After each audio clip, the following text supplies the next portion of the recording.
Inside the Birds is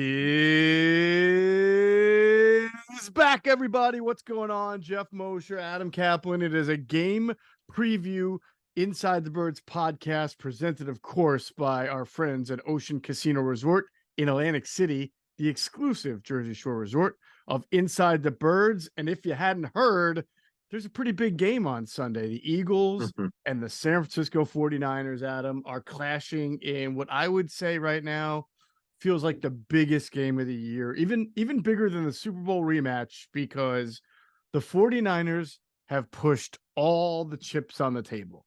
They have basically called the Eagles out, and they continue. Maybe it's just Debo, but still nobody's stopping him. Continue to dwell on last year's game and talk about this and that. And when you talk like that, Adam, this many months later, you're pushing all your chips on the table. So the 49ers are putting pressure on themselves to win this game. Yeah, look, this Eagles schedule, you say it's the biggest game of the year. I mean, look at who they've played in recent weeks. Every week. Big game, crazy game.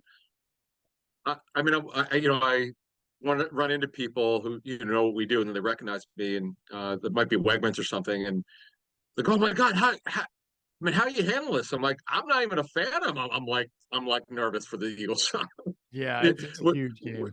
It's insane. I mean, what they're going through, and the crazy amount of snaps, as we talked about in the last show.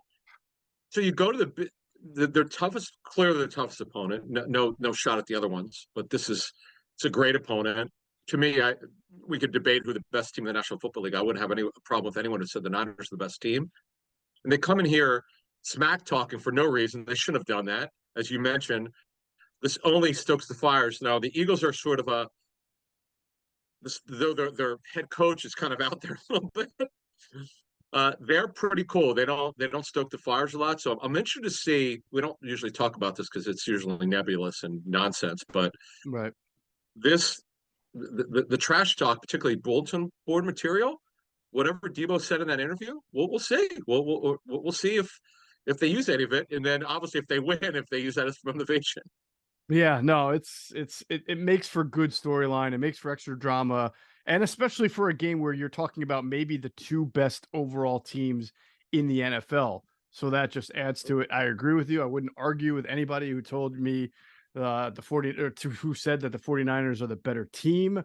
I know that people are like, come on, how can you say that when the Eagles are 10-1 and the Niners are 8-3? And my response to that would be, it's not always the team that has the best record that's the best team. A couple of years ago, the Ravens were 14-2, and then they lost to the Titans, right? In their first playoff game. That was the year Lamar won MVP. It just doesn't always work out that way. So that's what makes this game really exciting. Can't wait to break it down. It's going to be very fun. And then to add to what you were saying, Adam, there's a lot of exterior, I guess, context to this game that sort of favors San Francisco. They have more rest, right? I mean, they're coming off not playing since last Thursday. They're healthier. They have fewer injuries to impact players than the Eagles. Way more. And as you just mentioned, not only are the Eagles not as rested, but they're on short rest after an overtime game. Not short rest, but an overtime game Sunday night, in which a lot of their players had to play a ton of snaps, including guys like Jordan Davis, who have probably never played that many snaps in their entire life. So, there's that factors in that. Now the 49ers do have to travel. So that negates it a little bit, but there's just a lot of context that would favor the 49ers from that regard. Yeah, so they have a time difference change of 3 hours, but they're used to it. It's not something they haven't done before. Right. It's a lot of advantage. This quirky schedule where these other teams that they're playing over a 4-week period have way more rest than the Eagles. That should never have been allowed by the NFL. I'm sure the Eagles will make sure the NFL knows that they're not happy. I mean, this is what you do when you know about this, and they obviously know about it. So we'll see what happens. But yeah, this is we'll get into the injury report in a second. This is a very interesting matchup here against two teams that are maybe not only the two best in the NFC. The questions are the two best in the NFL. That's something that's certainly up to debate. Yeah, no, I think as we sit here today, they are. I really do. I think they're, I know the Chiefs are very good and a hard out. The Ravens are very good, but I do think these are the two best 53-man rosters that are going at it with the Eagles and 49ers. One Uh, thing yeah, I just want to make this point though. This is a great point you made earlier. Just because the team has a great record does not make them a great team. yeah, The best example, this is not even close. Last year, the Vikings, who I predicted were losing the first round, they had a 13-4 record. They weren't even close to that good. no, They won all these fourth quarter games. They weren't that good. They had a bad defensive scheme, and they got hosed by the Giants of all teams in the first round. So that plays to your point that it's not about your record; it's about who you played and how you beat them, mhm. and how you're playing at that particular point, and what your roster looks like, coaching, everything matters, folks, when you evaluate football teams. And clearly, these are two teams that have really good rosters and good coaching. Yep. Now you can't argue strength of schedule against the Eagles though, because they have certainly Mm, they've taken care of they've yes. earned their 10-1. That was not an easy 10 and Oh 1 yeah. that they're at. So a good week here on Inside the Birds. I thought they're inside the tape with Greg Cosell and Clay Harbor was really enlightening. So everybody check that out. We had the return of Gun on One and Derek Gunn with Seth Joyner. I love how Derek did the interview. I think a lot of people try to bait Seth with questions about, do the Eagles run? They know the topics that get Seth hot under the collar, right? Well, Yeah. Gunner really got into the schematics of this Eagles defense, X's and O's, certain players, Jalen Carter, Jordan Davis, the schemes that Sean Desai is running, and that you got the really professorial Seth Joyner talking X's and O's, which is really good stuff. So check out Gone on One. Really happy to see Derek back on our platform. We're hoping that he'll be able to do it again week after week. Obviously, everything is still in a fluid situation with his wife, who is doing better. So he thanks everybody for the well wishes. Awesome. She is in rehab now, out of the hospital, in rehabbing from her stroke. So that's great for Trish. And he's hoping to make this thing week after week again. So we'll see. But got to check that out with Seth Joyner. Really good interview. Sure. And of course, Inside the Birds pregame live will be on Sunday, 10 a.m. Myself, Adam, Greg Cosell, and Jason Avant. And for our Patreon members, they're getting some great stuff. Our weekly segment with John DiFilippo, and we'll have it up pretty soon. Our chat with former Bears coach, former Colts head coach, Chuck Pagano. We've had him on before. I'm sorry, Bears defensive coordinator. Yes. We've had him on to talk about Sean Desai, who he worked with, and he's coming back on and talking to us more about now that he's going to talk about the 49ers going up against that offense and defense. And then he's also going to talk about what Sean Desai has done for the first half or more of the NFL season. So I look forward to having our listeners, our viewers, our Patreon members getting rewarded with that.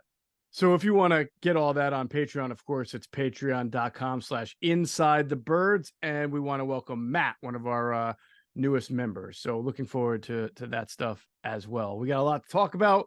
Want to pause for a second to hear a word from our friends at Ocean Casino Resort in Atlantic City. Go to get your game on. Go for the beers. Go for the cheers. Go for the hit and the hits.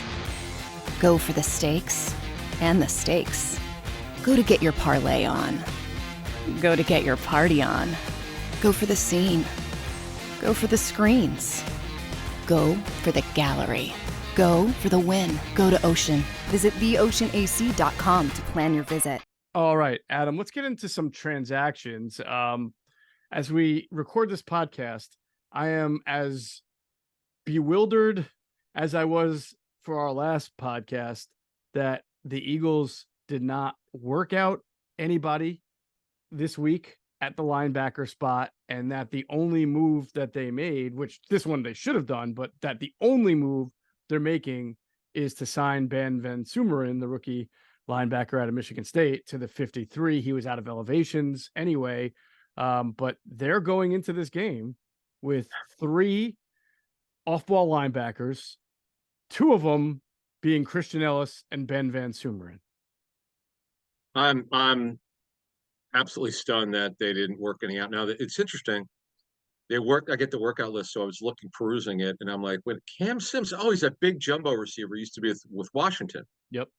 So they worked him out on Wednesday and signed him to the practice squad on Thursday. They signed Van Sumeren. This is we expect this all week. This is coming. They had to. What choice did they have? Brandon Smith's not ready. He just got here. Right. So Van Sumeren will be the third ILB. And then you've got Christian Ellis will start. Greg Ward was released from the practice squad. Josiah Scott, as we expected, was brought back to their practice squad. So yeah, a lot of movement. Cam Sims is a guy who's 6'5". Now they list him as a receiver. The reason why I thought this was interesting is another team told me they thought he could play tight end someday, maybe. One team told me in the past they're considering signing him to be a tight end, but it hasn't happened yet. And he is now on the Eagles practice squad, a guy that they know, same division. He was with Pittsburgh before as well. But that's, yeah, wow, a lot. And by the way, Shaq Leonard's visit, as we predicted would happen, he would not work out. He just took a physical, which is fully expected. He is kind of mulling over what he wants to do. This is fully thought out last week. He took some downtime to kind of ponder his next move because he's never been a free agent before. He's never been with another team. He's never been cut before. This is all, as we were talking about Friday, when we said that there was mutual interest here, that he's never been through anything like this before. And it was probably a shock to him that he was released. No one saw this coming. But the Eagles brought him in as expected, and he's not expected to make any more visits. I just thought it was kind of funny that he visited because you have the tape. You need to give him a physical because you got to see where his neck is. That's obviously the concern based on the surgeries. Mm-hmm. But that was that they had that on Wednesday, and he's back home now. We'll see. All right. Well, we will. I feel like this is. It's not exactly the helicopters circling Denver when Peyton Manning was making the visit, but the Shaq Leonard watch all week has sort of been, at least for Philadelphia and Dallas, sort of like the. That's the thing to do. It is like, well, you're refreshing Twitter or X, whatever it is, every 5 seconds, trying to figure out if Shaq Leonard's, trying to read between every tweet he's got just to see if there's some kind of hidden message. Does like the first letter of every sentence spell out EAGLE? Like everybody's been wondering if there's clues. But I ran him. You did this last podcast. I ran his name around a little bit in personnel circles, and not surprisingly, I'm just repeating what we've already talked about. But I didn't get like some excitement over whoever signs this guy is really getting a good player. I mean, they all said what we said in the last pod, which is the Colts are paying him $6 million not to play. Like, for them, there's a reason. The tape isn't great. Now, is he better than Ben Van Sumeren? Of course. So it's not that it doesn't make sense, but again, it's all about the conversation you're having. What are you telling Shaq Leonard as your quote unquote pitch? Because that's what Nick Sirianni was asked. What's your recruiting pitch? And, I kind of question that sentiment, like this pitch that you have to offer him a whole lot or make promises because you had two linebackers who theoretically were playing better than him here on the 53. Well, you offer him the number one thing that's super important is you have a chance to win the Super Bowl. I'm sure that he's made all the money in the world now.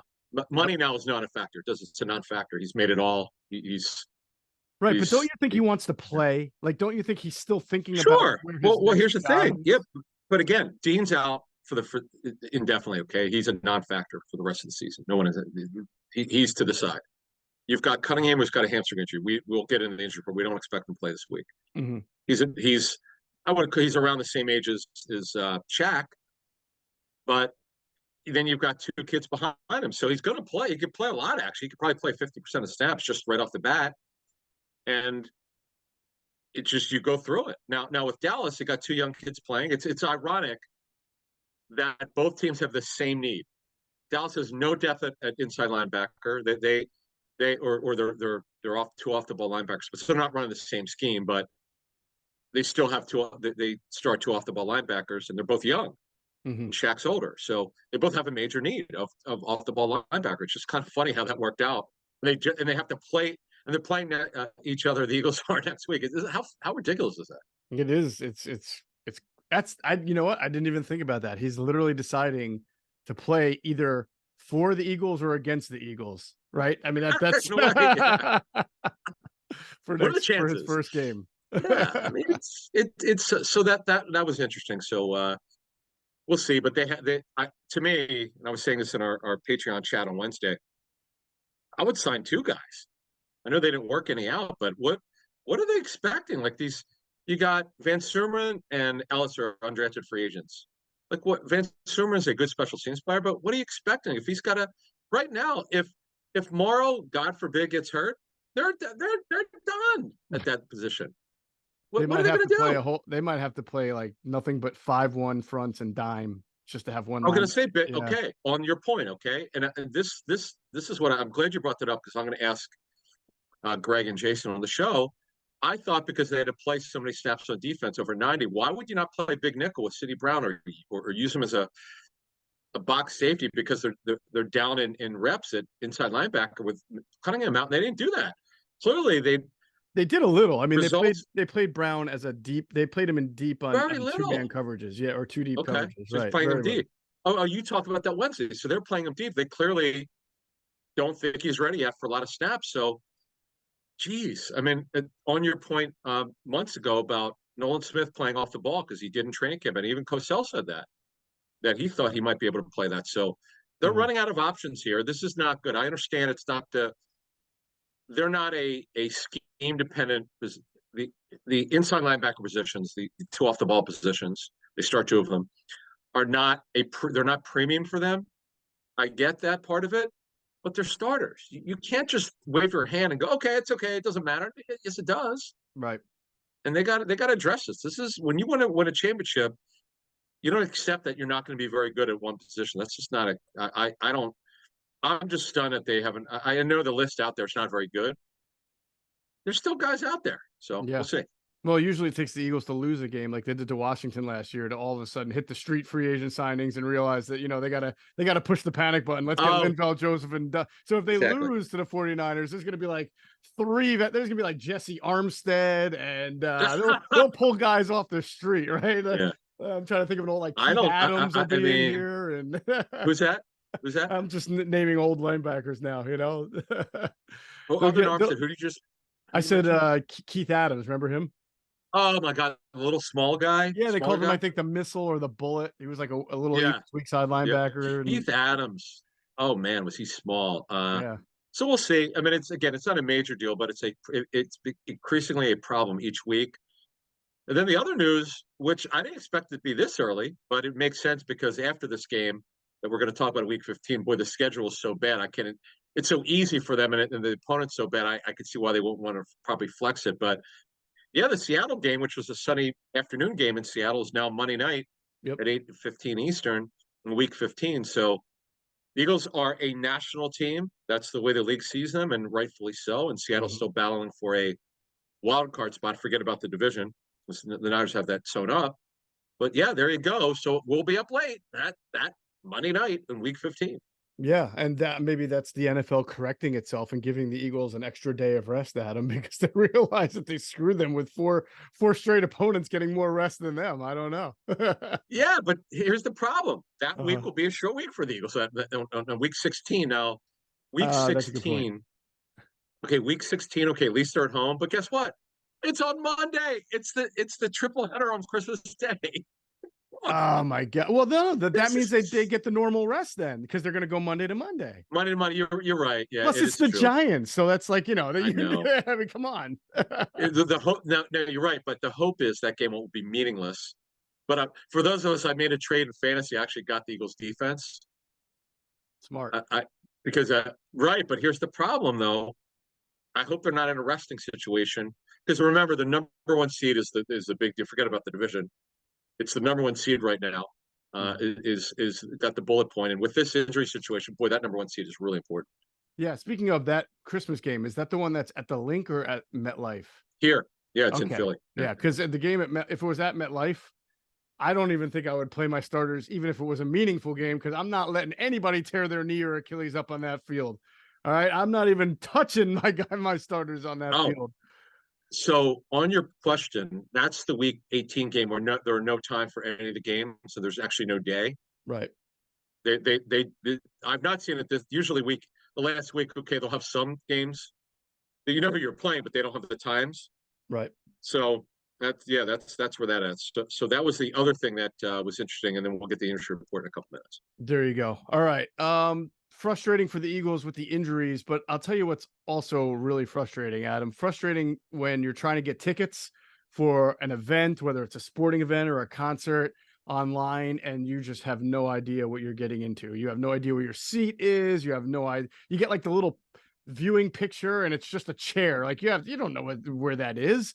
That's frustrating. Or that the late fees and charges, all that unknown on the secondary ticket market is very frustrating, but it doesn't have to be, and it won't be if you download the Game Time app. They're also at gametime.co if you want to do it online. But the Game Time app, you don't have to worry about buying tickets to the next big event. It's fast, it's easy, great last minute deals, all in prices. You know where your seat is, and you get the best price guarantee. It just takes all the guesswork out. All you do is go through the Game Time app, and I can do it right now on my phone here and look at all the concerts. I can do it online if I want. All the concerts that are going to be coming up at Wells Fargo. I mentioned last show, Andrea Bocelli. I've never seen Andrea Bocelli, but people love him. I know he's an opera singer, right? Italian opera singer. Mhm. It's Christmas time. That feels like a amazing. good vibe right there. Sixers tickets. If you're into the NBA in-season tournament, you can use the Game Time app. I really got to get myself up on this tournament. I'm not digging it so far, but that might just be me. But either way, use the Game Time app, browse, find all the great deals that you can find. It's very easy. It's user-friendly. You know all the views from all the seats in the house. And it's the only ticketing app that gives you the complete peace of mind with your purchase. All right. All in prices show you your total upfront, so you know you're getting the great deal before you check out. You can buy tickets in seconds with literally 2 taps on your phone. It's not going to go, you don't go from one portal to another, to another, to another. Then you got to enter this, then enter that. It's very, very easy. They are obsessed, Game Time app is, with finding ways to help you save money on tickets. They have these zone deals where you pick the section and then Game Time will pick the seat for you that gives you the best savings, right? And then there's the Game Time guarantee, means you always get the best price. If you find tickets in the same section and row for less, Game Time will credit you 110% of the difference. That's how serious they are about making sure you get the best price. And you can get in on it really late too, right before kickoff or tip off or the concert, in between, every time. So take the guesswork out of buying tickets with Game Time. Download the Game Time app, create an account, use code BIRDS for $20 off your first purchase. Terms apply. Again, create an account and redeem the code BIRDS, BIRDS, one word, for $20 off. Download Game Time today. Last minute tickets, lowest price guaranteed. All right. Injuries, Adam, as Andrew Reid would say. Injuries. Hey, caught. Did you clear your throat? I did. I just injuries. Yeah. So they have 12 players listed. A majority of them are going to play, but some probably will not. We'll get to that. So let's start with offense. So DeAndre Swift took all his reps. He'll play. He took them all Thursday. He actually was on the injury report with the same ankle injury last week. So he has it this week, and he's good to go. AJ Brown will play. He's got a thigh injury. He was on the injury report last week with it. Last week was the first time all year that he was listed on the injury report. That's pretty impressive. Devontae Smith was added last Friday with a knee issue. He took all his reps Thursday. He will play. Julio Jones was added last week, barring something highly unforeseen. He will play. He also has the same knee injury from last week. You're always worried about Julio with the knees, though. I thought it was the feet. He's missed a lot of time. Was it knee or feet with him? Also, knee has actually been his biggest problem. Got it. Soft tissue, knee, foot, all that. You're right. All of it. Doesn't look good for Goddard. He caught the ball on the side. He was playing catch with his teammates. He was wearing his jersey, but he's got the fractured left forearm, not expected to play. Hopefully the week after against Dallas. Boy, how great would that be? Calcaterra did not practice Thursday. He hasn't practiced since he got hurt, highly unlikely to play. So I could certainly see Tungiai being called up again to be a wide tight end to help out a little bit. Let him play in line. And obviously they have Albert Okwuegbunam, who, man, I'm a little bit disappointed. I know he doesn't block very well, but he can catch, and they haven't really used him that way. So we'll see. Lane Johnson had the scar tissue injury from the groin surgery. He said he's good to go. He took all of his reps Thursday. He's going to play.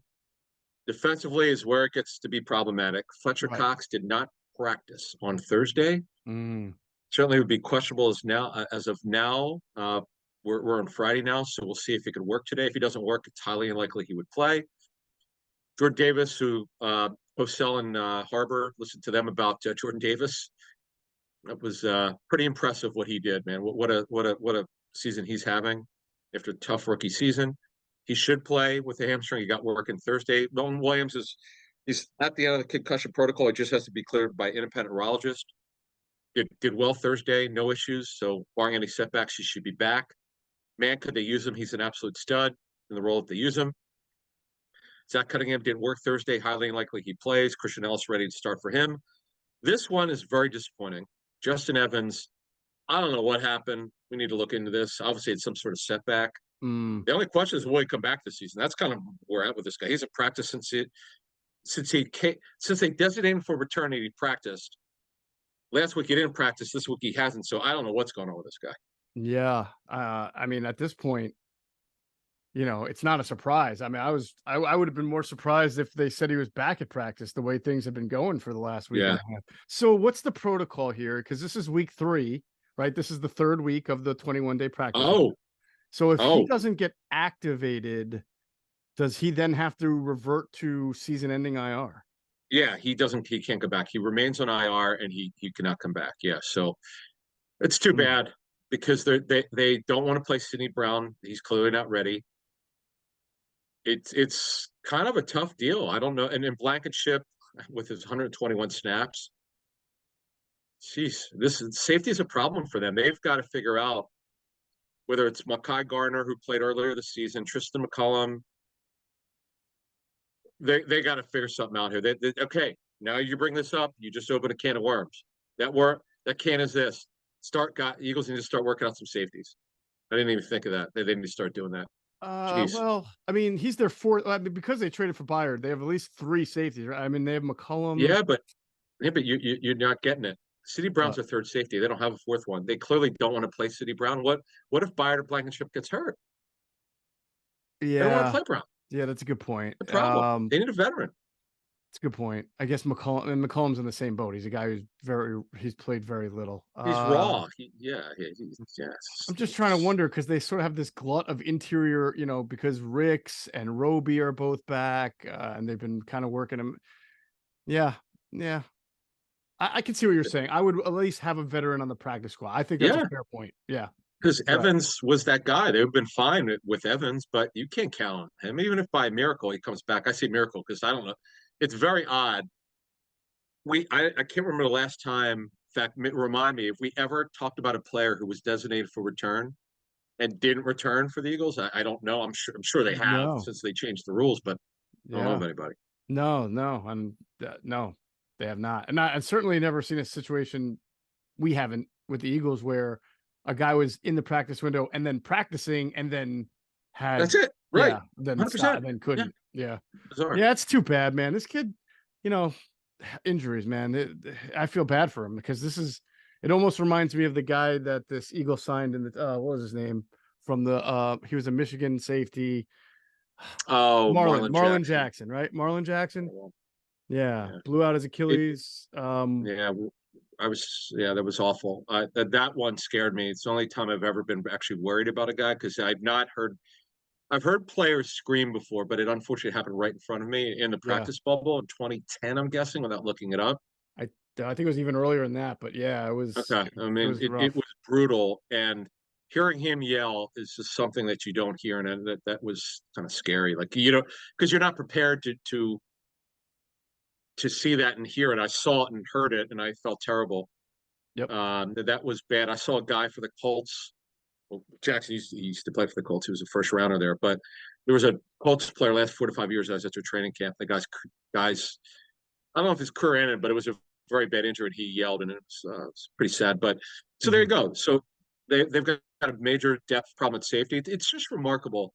If you look at last year and how great their injury situation was, there's a very few guys out, very few key players. In fact, here are the guys on IR last year at this point: Derek Barnett, Janoris Robinson, who just got signed by another team, and that's it. So that's amazing. There you go. That's it. The list ends at that. That is unbelievable. On IR. Yeah.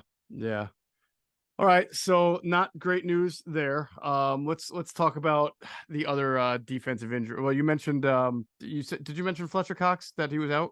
Yeah. Right. So we'll see what happens today. No, we covered all of them. In fact, Yeah. actually, this is Okay. good news. This is important. Quez Watkins is off the injury report, so he didn't have a target. He played less than 20 snaps. So the question now is, because we're going to get into the Niners injury report very quickly because they barely have anyone. But I do wonder now, because the Eagles are playing heavy 10 personnel. They played around 20 snaps of 10. And someone for another team told me he's absolutely convinced that it's because of Goddard, and I couldn't disagree. Goddard being out. Of course. You wonder now, because Quez can run, and the Niners are not deep at corner, and we'll talk about the matchups. I just wonder if Quez now could be a factor now that he's healthy. Yeah, I mean, it was hard to see because it was rainy, the conditions were Yeah. bad. He did play against the Bills. He was out there. The ball didn't really come his way, but there weren't a whole lot of deep strikes from the Eagles offense except for the ridiculous scramble drill throw from Hurts to Zacchaeus. Other than that, I can't think of too many, bombs away. It didn't seem like that was the offensive recipe in that game. All right, so 49ers injuries. Is there anyone on IR? Obviously, they're a very talented safety. They're a Pro Bowl safety. Talanoa Hufanga is on IR, so he's obviously out of the game. But any other like impact players that you know of that are on IR? No, not for offensives, but George Odom is one of the best special teams coverage players in the NFL. He's done. Yep. He was with the Colts, right? At one point, was he with the Colts at one point? He's been with a bunch. Colts. Yeah. No, I was thinking of somebody else. No, you're right. He was with the Colts, but he's just special teams. In fact, he was their forced safety. Mm-hmm. So they've got a numbers problem in safety. In fact, our understanding is what they'll do is Jair Brown will play. Well, he'll have a second start. He had 10 picks his final 2 years at Penn State. He's really talented. Mm-hmm. He'll eventually start. He'll eventually start for Tashawn Gibson in future years. Gibson's up there, and they'll get Hufanga back next year, and those will be their starting safeties. But so our understanding is they're playing Isaiah Oliver. He'll be the emergency safety. He's their nickel. Mm-hmm. So, and then they've got a kid who's never played in the NFL, Taylor Hawkins, who's number 41. He's on the practice squad from San Diego State. He's an undrafted free agent last year, who's been on the practice squad for 2 years. So he probably will have to be elevated tomorrow because they have to have another safety. Right. But they can't. They're another team that, just like the Eagles, they cannot afford this position as safety, not linebacker, but they can't afford anyone else to get hurt. They don't have anybody else. Right. So this is an advantage for the Eagles here. Much so. All right.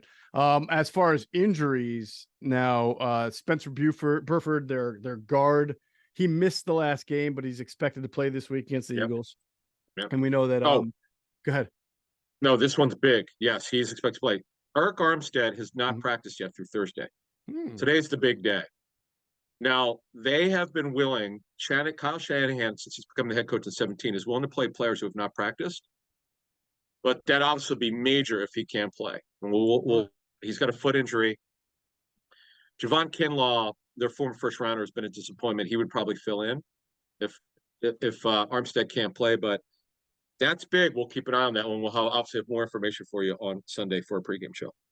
All right, we'll move on now to the matchups of the Eagles against the 49ers. And again, we'll preview it even more so on Sunday in our pregame show. And before we preview this, I keep saying, I can't believe how dark it gets so early now. I mean, winter is fast approaching. Darkness settles in quickly. Everyone's getting their holiday shopping done. I can tell by the traffic now around where I live.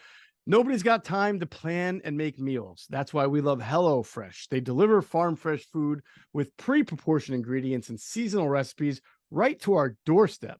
No more wasting time at the grocery store, because America's #1 meal kit helps make home cooking easy, efficient, and affordable.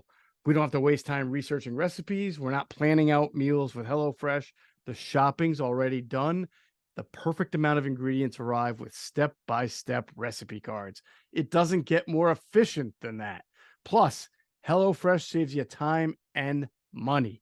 HelloFresh is 25% less expensive than takeout, so you get a home-cooked meal without digging deep into your wallet. Don't forget taste and selection. That's the two biggest things I care about. HelloFresh makes food for people who love meat, seafood, vegetarians. They got stir fry, they got chicken, they got steak, shrimp and risotto. I mean, they got the whole gamut of meals. There's nothing that you can think of that HelloFresh doesn't have a recipe for. So go to HelloFresh.com/50Eagles. and use the promo code 50 Eagles. That's 50 Eagles, one word, for 50% off plus free shipping. That's HelloFresh.com/50 Eagles. Use the promo code 50 Eagles for 50% off plus free shipping. Act now for America's #1 meal kit. All right, why don't we talk about this San Francisco 49ers defense against the Eagles offense? We have said the word throwball game a lot lately. The lingering memory I have, Adam, of the NFC Championship game is that the 49ers, despite their issue at quarterback with Purdy getting hurt, came in with an incredible defense and I believe a top 5 rushing offense. And the Eagles ran for almost 150 yards against that Niners defense. They ran a lot and they ran well and they averaged over 4.5 a carry, I believe.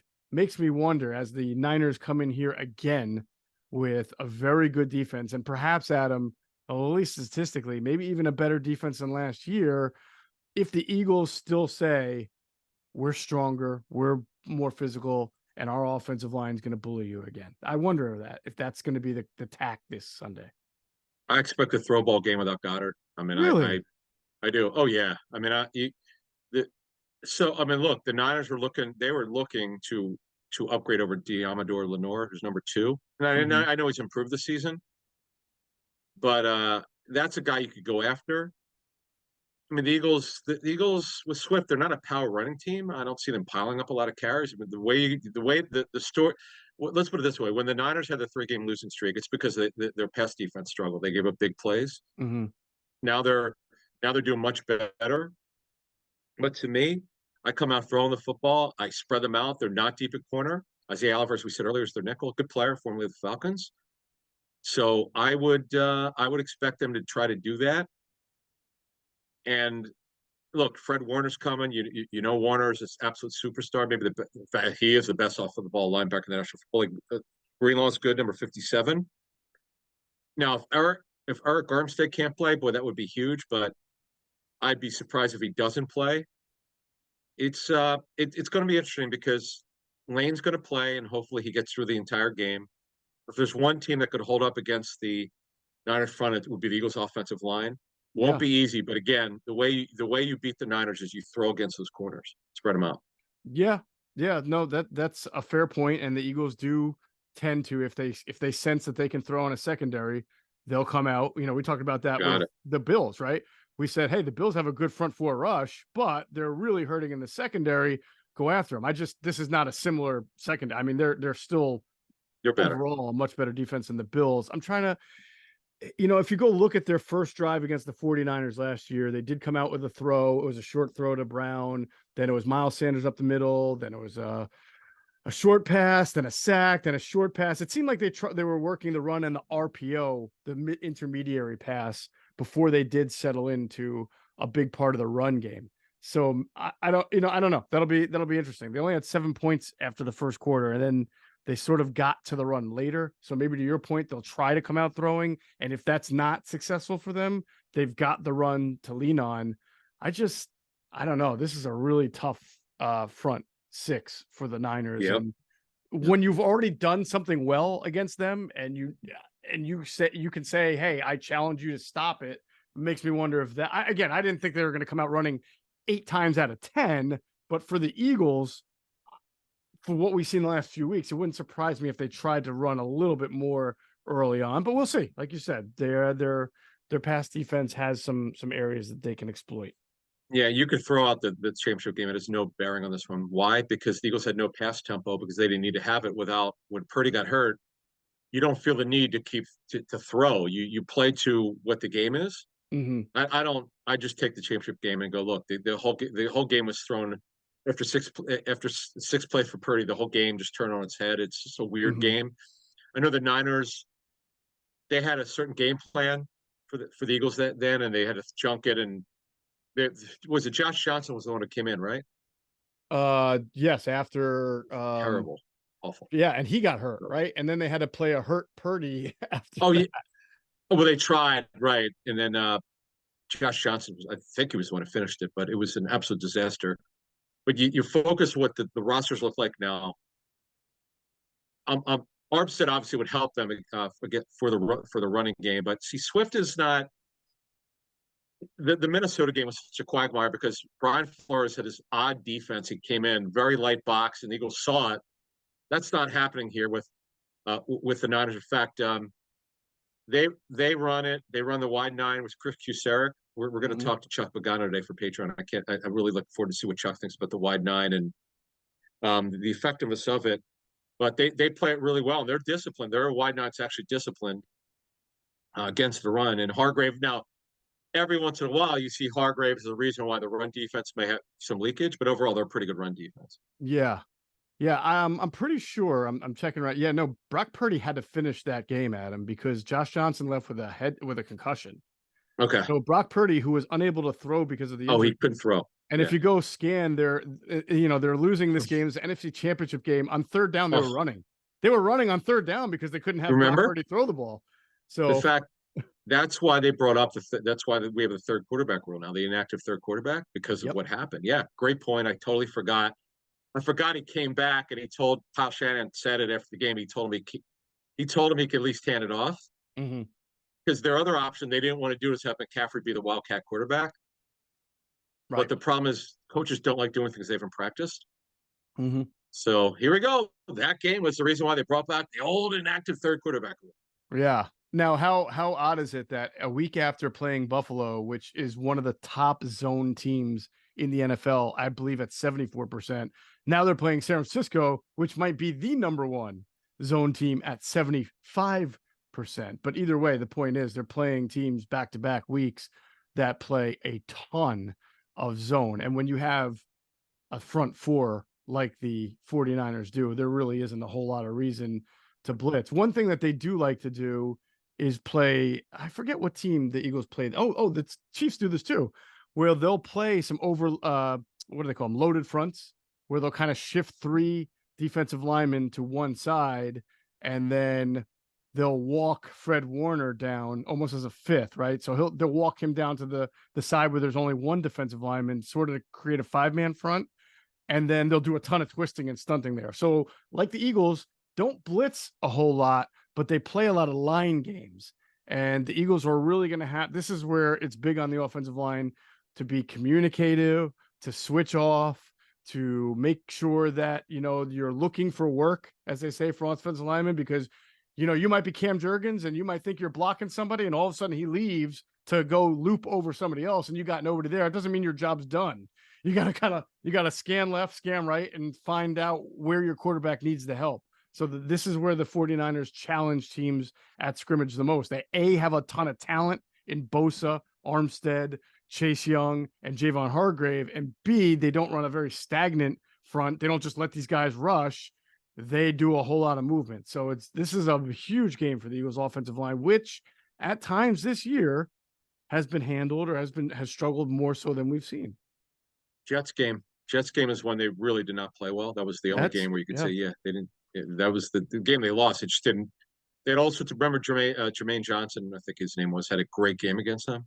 Yep, I think the Chiefs took it to him pretty good too. By the way, I mean I know the Eagles won that they had game, some issues. The Chiefs took it to him. Yep. So communication is, as the guys have said, is pretty big here. So we'll see how they handle it. And stunts have given them some problems occasionally during the season. So I'll be interested to see how they handle themselves there. I expect them to spread them out. As I said earlier, I wonder if, it would really be nice if they took a shot play with Watkins. In fact, if I'm not mistaken, in 2021, when they played the Niners, did he not have a deep ball, a great throw by Hurts? Yeah, that was the 91-yard reception. Which did not result in a score for the Eagles, not a touchdown or a field goal. It's one of the few times a 91-yard play not result in some kind of points. Yeah, you brought up like 100 times. You love that. So it was. It's really incredible if you think about it. Like you got a 91-yard play and didn't score at all. It's a great throw by Hurts. He threw it as far as he could, and the run after the catch by Watkins. In fact, he led them in that game with 117 yards. No one had more than two. They played poorly that game, but that was interesting. So I do expect them to spread them out. Again, Lenore's the kid that they're going to go after. That's what other teams do, but you got to be able to protect, and that is obviously the key thing here.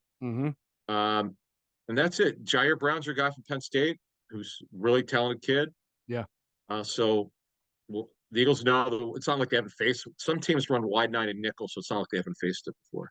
Right, right. On one last note that I think we brought up a little bit, but worth mentioning again, this will be Chase Young's third battle against the Eagles this year, and third time in 1, 2, 3, 4, 5, 6, 7, 8, 9 weeks.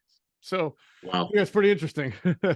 They know him, yeah, and he's done well in their wide nine. They're pretty happy with him. He rotates with the Cleveland Farrell, but obviously he's the guy that they wanted because Farrell's not a great pass rusher, so Right. it helps their rotation. Great Randy Gregory doesn't play a whole lot, but he's still explosive. He's getting up there, and he's had a lot of injuries. But so they've got a good rotation. The Eagles are going to have they're going to have a challenge on their hands. All right. Well, Eagles offense now against the 49ers defense. I was fascinated to learn that Niners offense versus I'm Eagles sorry. defense. What did I say? Yeah. Niners offense versus Eagles defense. Thank you. I was fascinated to learn that Brock Purdy has the most time to throw in the NFL. Now, it's not that the Niners have a great offensive line. It's good. It's not great. It's got weaknesses, but obviously the motion, the misdirection, the eye candy of the Shanahan West Coast offense gives Brock Purdy a decent amount of time to throw the ball. But that doesn't mean he's at the same time, just a recipient of great time. And that's why he completes passes. He's accurate. He does read through his progressions really well. He's done an excellent job. I mean, I think it's time to stop saying like, he's a product of a system or he's not a good quarterback. I mean, he's good. His winning record is unbelievable. I think that, if we're going to talk about Jalen Hurts and all the games that he's won, even before this year, last year as a starter, I mean, Brock Purdy 13-3 as a starter. That's significant. Trey Lance didn't look good. If every single quarterback who played for Kyle Shanahan all of a sudden looked great, right? Then Trey Lance would still be the quarterback. No, Brock Purdy's done a great job. He's a perfect fit for the West Coast offense. He is terrific. Folks, if you haven't seen the touchdown, if you want to get an idea, Seattle's secondary's played really well the last couple of months. Watch the touchdown throw he had last Thursday against Seattle. Mm-hmm. The Kyle Shanahan's great. So what happened was he threw it over their cover four. And you're not the throw he made, he should have made. And Kyle was asked about it after the game. He goes, to be honest with you, he should have thrown it, but hey, we told him it was a great throw after the game. So he throws with anticipation, timing, rhythm. He's the knock on him from a scouting perspective was from several people I spoke with about Purdy is that he would try to make throws at Iowa State that he really couldn't make, but you couldn't tell him that. Right. And he would make them there, and he'd get picked off or deflected, and he got benched multiple times because of it. So give him credit, and don't forget he had the elbow surgery. Let's not forget he had no offseason. He started practicing in the middle of training camp. He's having a very good season. Yeah, he had a little bit of a run of some interceptions. Nobody's perfect. And I'm glad you brought up quarterback wins because people would make fun of that stat. For all the criticism that stat got, that stat is out there, you could stop criticizing because you just brought up the two guys who were big time winners in Purdy and Hurts. That's a great point you made. Yeah. I mean, I don't know too many bad quarterbacks that have 10 game over 500 records. They're usually pretty good if they're I mean, it's the argument that, people point out about Trent Dilfer. You have to ask him to do a lot. Got the Super Bowl with them. Yeah. Purdy is playing great football. Hurts is playing great football. Hurts right now we haven't really talked about this much. It's got to be right up there for MVP. In fact, he's right now headed for 40 combined touchdowns. And I vote in two polls. I'm telling you, I count rushing touchdowns. It matters to me. So Lamar Jackson should have been MVP when he ran a ton in. Yeah, no, those count. They help your team win. They should count. Yeah, they make you valuable when you can do that. Yeah, absolutely. And plus, his rushing, a lot of them are the tush push. It's not like he's, out there playing backyard football all the time. I mean, and he can't throw the ball. He's throwing the ball great too. So yeah, no, I think he's got to be a front runner for MVP.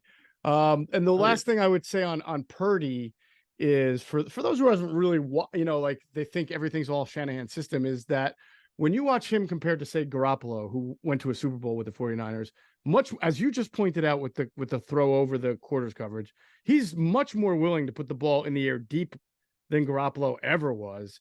And you see more mobility with him.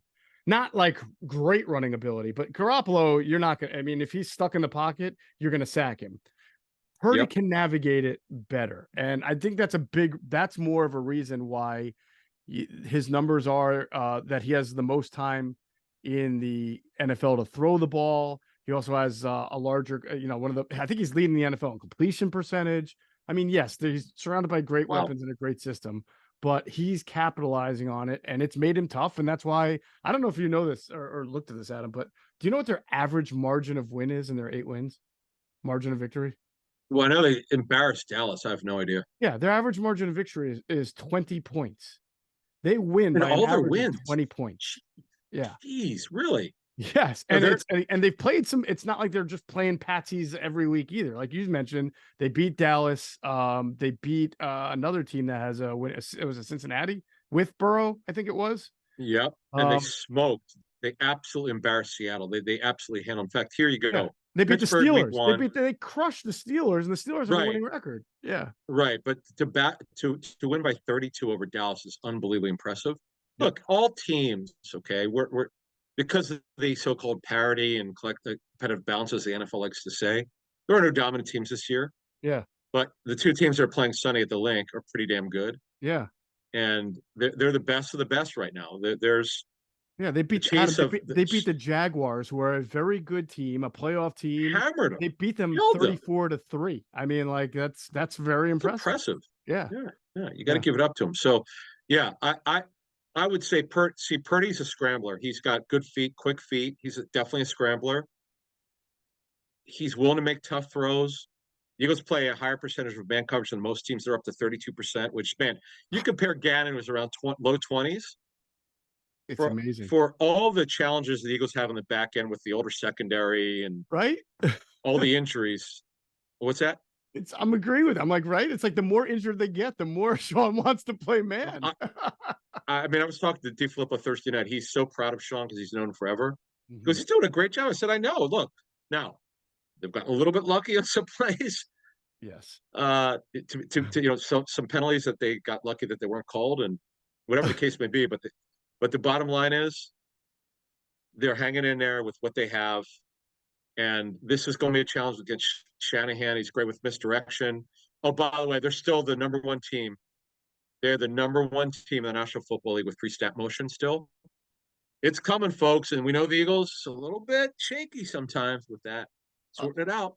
I'm laughing because you're right. Like, Sean Desai is literally like 5 drop passes away from being run out of the city already. I mean, like, and I hate to bring that up. Justin Jefferson fumble in the back of the end zone, which they were really starting to make some noise out until he did that. And then, of course, Mike Evans drops about 3 or 4 passes, in that Tampa Bay game, week 3, I think it was. And then, played him in Tampa Bay, right? Yeah, Marquez Valdez-Scantling, and then Gabe Davis, and it's like, oh my God, it's amazing on like 4 or 5 different plays what we would be thinking of Sean Desai. Hey.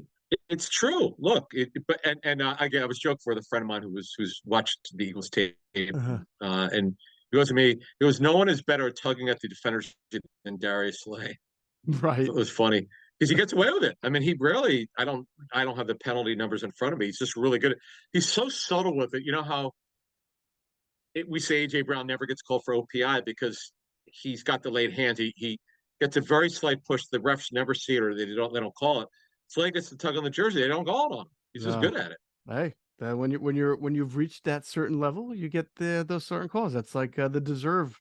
That's the rite of passage for the great players in this league. So, more on the Eagles defense against the 49ers. I do have. I thought Jordan Davis. We didn't bring this up in the last. Jordan Davis and Jalen Carter were absolute behemoths against the Bills, and Jordan Davis was unbelievable against the run. Adam, there was one play I wanted to mention in the last. The Bills had they were backed up. They had like 1st and 10 at the 5 because the Eagles pinned them in, and they were very afraid of doing anything wild there. So they came out in like under center and extra tight end, and they were going to run, clearly telling the Eagles are going to run. And they ran this running play where the center was just going to pull to the right, and the running back I think it was James Cook. No, it was Murray. Was just that's the blocking path I'm going to follow. The center is pulling. That's what I'm going to do. Well, when the center pulls, right, then the right guard has to put a down block on Jordan Davis because he's lined up over center.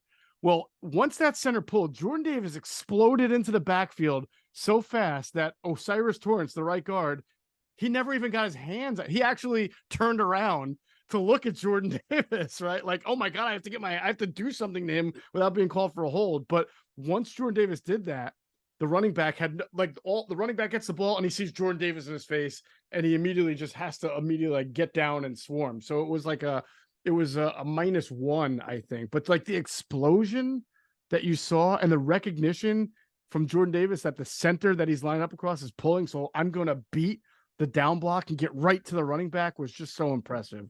And that's the kind His of hustle play. seeing from him. Yeah. Was that hustle? Was the hustle play though the one where Oh, that's where he Chase just chased Josh Allen around the that was court. Yeah, incredible. I absolutely. love his. So the word we got is I don't know what the coaches said it to him, but apparently he kind of knew he needed to get in better shape and he needed to start looking like a first round pick because he didn't play well before he got hurt last year. That's a fact. He showed minimal improvement. We talked about this last year. It's not something new. We talked about it ad nauseum last year. Yep. Got in much better shape, but he is playing so well. I see what Howie saw. I think we're now seeing it. Mm-hmm. He's got and thank goodness his effort because again he was not in good shape when they drafted him. Didn't play a ton of snaps for two reasons. A, Georgia was up a lot when he was there, and plus he was not in good physical shape. He is so gifted. He's a very unique player. We've not seen a guy his size move like this. This is pretty cool. Yeah, I mean, in the play I just described, it's really hard to find a 340-pound lineman who, just because the person you're lined up across pulls and he's not blocking you, the whole thing happens in unison. The center pulls, the right guard down blocks on the tackle. To be able to beat that guard into the backfield when the guard right at the snap is ready to go and engage is just incredible explosion for somebody. Aaron Donald's 280 pounds. You can see why he's so explosive because he's not very enormous. 340 pounds is a lot of weight to carry to be that explosive. So, like, to your point, to be able to see that this will manifest at the NFL level with a little better conditioning, with better coaching, the ability to stay on the field longer, which you saw against the Bills, is really impressive. And I think that these two guys are going to be really important with what the Eagles have at linebacker against the 49ers. These guys are going to have to be disruptive at the line of scrimmage, especially when the Niners want to run inside, which they will do. They do run a lot of outside zone. That's their sort of bread and butter, but they don't just only run to the outside. There are times where McCaffrey can cut it up the middle or their backup guys too. So they're going to be really important. The big thing here is not McCaffrey running the ball. It's out of the backfield. The Eagles have not, if you go through all their games, they haven't really faced a dynamic running back out of the backfield other than James Cook, who got them a little bit. This guy's one of the best in NFL history. It's coming here, folks. The Niners have the same injury information we have. So they know that the Eagles are beat up at ILB, and this is coming here. If McCaffrey doesn't have at least 8 targets, I'd be shocked. He's had a great year running the football, but this is a game where they could get him out. They could throw screens, all sorts of stuff at them, and this is going to be tough for them. It's going to be a tough deal. McCaffrey's an absolute stud, will be a Hall of Famer. That's going to be tough. And then you got Ayuk and Deebo Samuel's back. He's finally healthy. Mm-hmm. You're going to see him run the football, misdirection. This is why it makes Deebo great. So many of his runs are misdirection. Ayuk's having a great year. Yeah, he is. So, and the veteran corners by formation variation, it's going to be hard. They scheme these guys open. Nobody creates more space and schemes guys better open than Kyle Shanahan. He's unbelievable at it. Now, George Kittle. How many times have we mentioned those stats from the last 2 games? But not the last game. I looked it up. 2 before that. Yeah. Yeah, I'd throw out the regular season games. Go ahead. Yeah, who cares about the playoff game? Doesn't count because they didn't have a quarterback. 19 for 19. I remember the 15 for 15 was a Sunday night game. Yeah, the Eagles actually won that game, didn't they? Yes, that was the famous Travis Fulgham bomb from Wentz's last year in 2020, if I'm not mistaken. Right. But Kittle got wide open time after time. He had 183 and a touchdown. The last game was with a game where the Niners blew out the Eagles in Philly. He was 4 for 4, but that was September 19th of 21, 4 for 17 yards. But the one that was ridiculous was the 15 for 15, as you said. By the way, didn't Nick Mullins start that game on the 15 for 15? I think Nick Mullins started that You know game. what? Yes. Here's why. Here's why I remember that. I think they got after him, made a bunch of sacks against him. I'm pretty certain of that. They did. And also what stands out to me on the first play of the game, they ran a run action type of play where Kyle Usich, who we haven't mentioned, he's a guy that you have to Juszczyk, yes, Juszczyk, yeah. Juice. He leaked out, went up the left side. It was designed to go to him because nobody covered him. And Nick Mullins couldn't somehow complete the pass. I think he was under duress, or else it would have been a touchdown on the first play of the game. He was wide open along the left sideline, but Nick Mullins didn't find him in time. Former Eagle. Okay. Yes, former Eagle Nick Mullins. And by the way, that's correct. The Niners were up 17-3 in that game 2 years ago, and Eagles got a late touchdown and 2-point conversion to make the score respectable 17-11, but they got handled in that game. Yeah. But hey, that was then. This is now. What's that? I was gonna say that's another one for your crossover, your immaculate grid game, Nick Mullins. If you ever have Eagles 49ers crossover, that's a good one.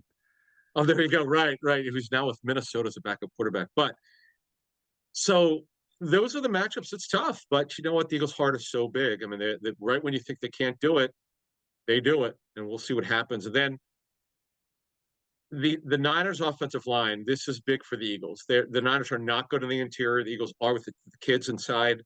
We'll see if Cox can play. We'll learn later today. But Milton Williams, barring something unforeseen, should come back. I'll be interested to see what happens if Cox doesn't play and you got Carter Davis-Williams.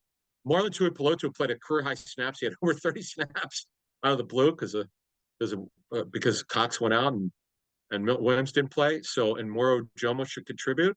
It'll be interesting to see what life without Fletcher Cox would be against this Niners team. We'll see. Yeah, that.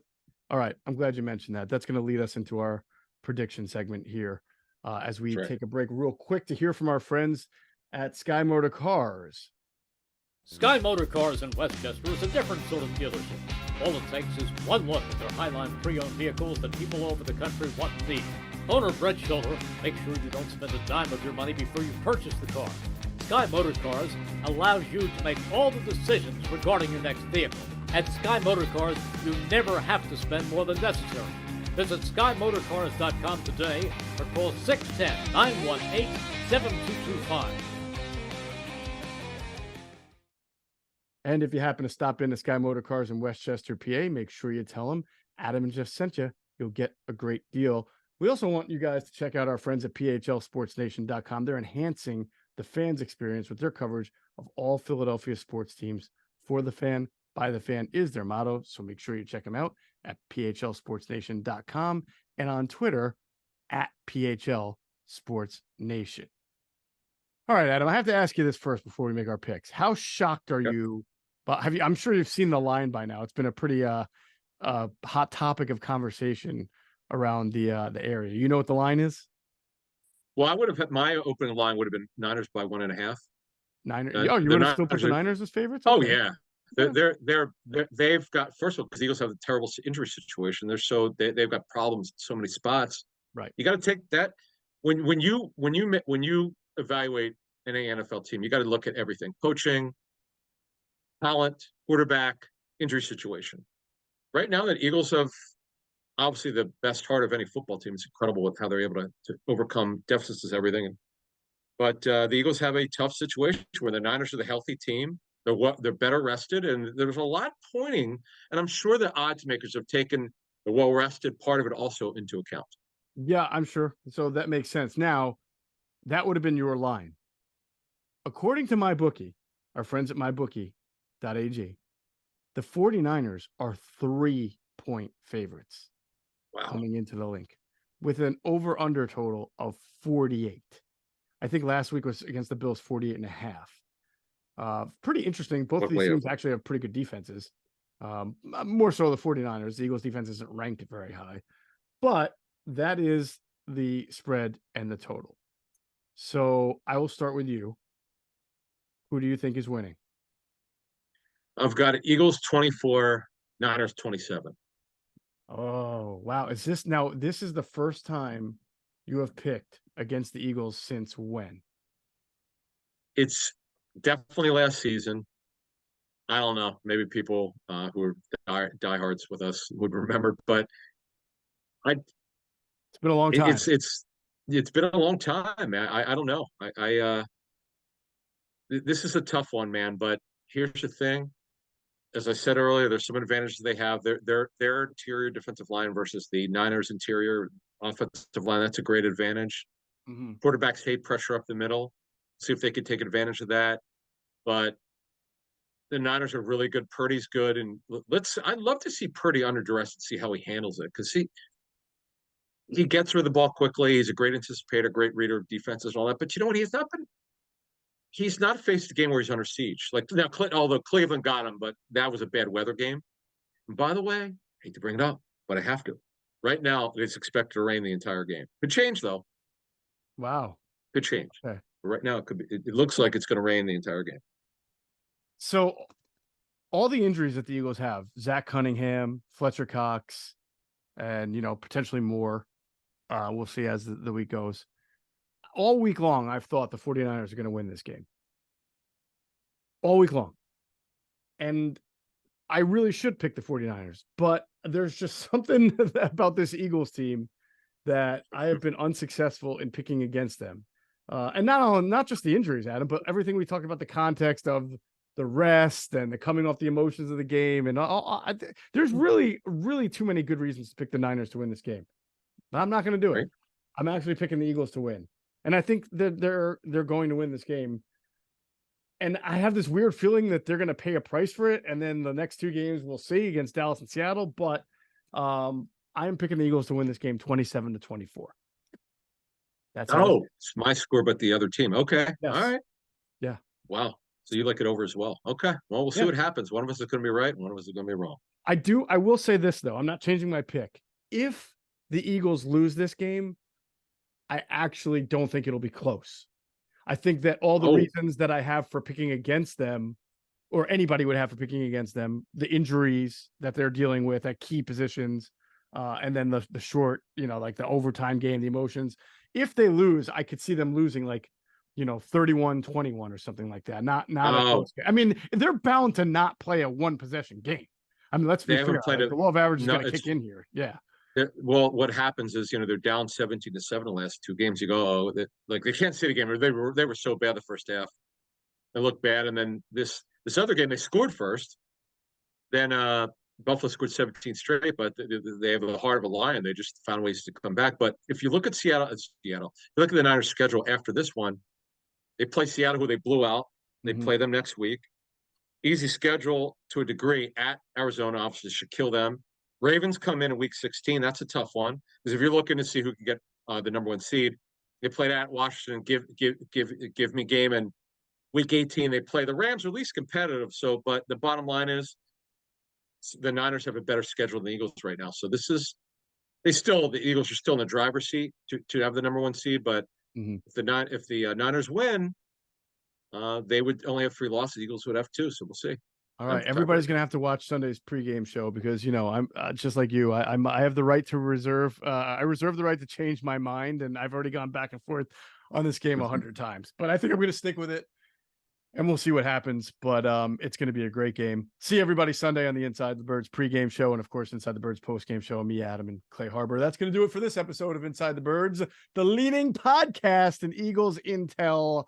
As always, we thank you for flying with us inside the Birds.